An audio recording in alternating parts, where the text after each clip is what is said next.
Assalamualaikum warahmatullahi wabarakatuh. Kembali lagi dengan saya, Komariah, di acara praktikum ke-6 ekologi, yaitu ekosistem pesisir pantai, padang lamun, dan terumbu karang. Nah, yang akan saya jelaskan pada video ini yaitu tentang ekosistem terumbu karang. Ekosistem terumbu karang merupakan ekosistem yang khas karena terbentuk akibat interaksi antara karang dan zooxanthellae yang membentuk kapur sebagai hasil dari interaksinya. Ekosistem ini menjadi penting karena berperan dalam proses reproduksi ikan sebagai tempat menempelnya larva-larva ikan, sehingga populasi ikan ditentukan oleh ekosistem tersebut. Nah, pengertian terumbu karang yaitu merupakan ekosistem bawah air khususnya laut yang dihuni oleh hewan berkarang yang bersimbiosis dengan sejenis tumbuhan alga bernama zooxanthellae.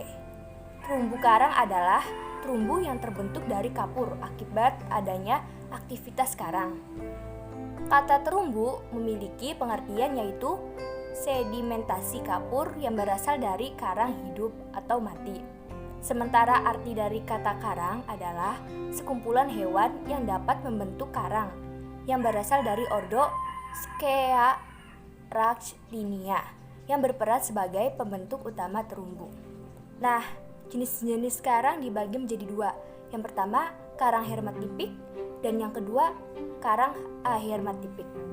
Nah, karang hermatipik merupakan karang yang bersimbiosis dengan zooxanthellae sehingga menciptakan terumbu. Proses pembentukan terumbu terjadi karena zooxanthellae memasuki pori karang dan melakukan fotosintesis sehingga kebutuhan oksigen untuk karang terpenuhi.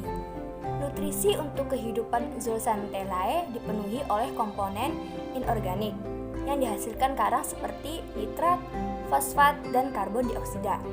Hasil dari simbiosis antara karang dan zooxanthellae adalah kalsium karbonat yang merupakan bahan besar pembentuk terumbu. Yang kedua, karang atermatik. Karang atermatik tidak menghasilkan terumbu atau tidak bersimbiosis dengan zooxanthellae. Tidak adanya interaksi dengan zooxanthellae menyebabkan karang atermatik dapat hidup di perairan laut yang cukup dalam atau tidak terpenetrasi oleh cahaya matahari. Persebaran karang atermatik tidak terbatas dengan iklim karena karang ini tersebar hampir di seluruh dunia. Selanjutnya yaitu fungsi dan manfaat. Terumbu karang berfungsi sebagai habitat bagi ikan yang dapat dimanfaatkan oleh nelayan sebagai sumber pangan dan bernilai ekonomi. Sebagai habitat fauna laut, ekosistem ini berfungsi sebagai tempat berkembang biak, tempat mencari makan, serta tempat bersembunyinya ikan-ikan. Ekosistem ini juga bermanfaat untuk menahan pukulan ombak yang terlalu besar. Pukulan ombak yang terlalu besar akan menyebabkan abrasi di pantai.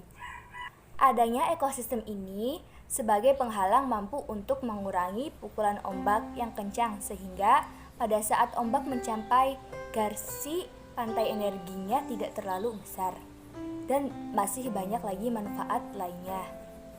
Selanjutnya yaitu flora dan fauna. Flora yang ada di ekosistem ini meliputi fitoplankton, rumput laut, dan alga yang seluruhnya memiliki sifat autotrof atau dapat membuat makanannya sendiri. Flora terumbu karang berperan sebagai produsen dalam jaring makanan. Keadaan flora ini dipengaruhi oleh kejernihan air, arus, salinitas, dan suhu. Faktor tersebut dapat mengurangi jumlah cahaya yang masuk sehingga menghambat pembuatan energi.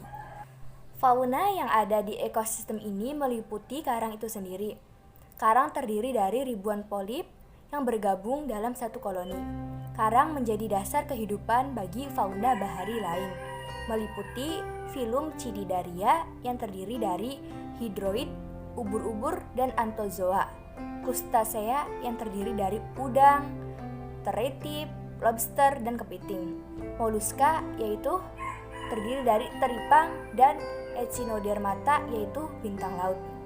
Sekian penjelasan dari saya, kurang lebihnya mohon maaf. Billahi taufiq wal hidayah. Wassalamualaikum warahmatullahi wabarakatuh.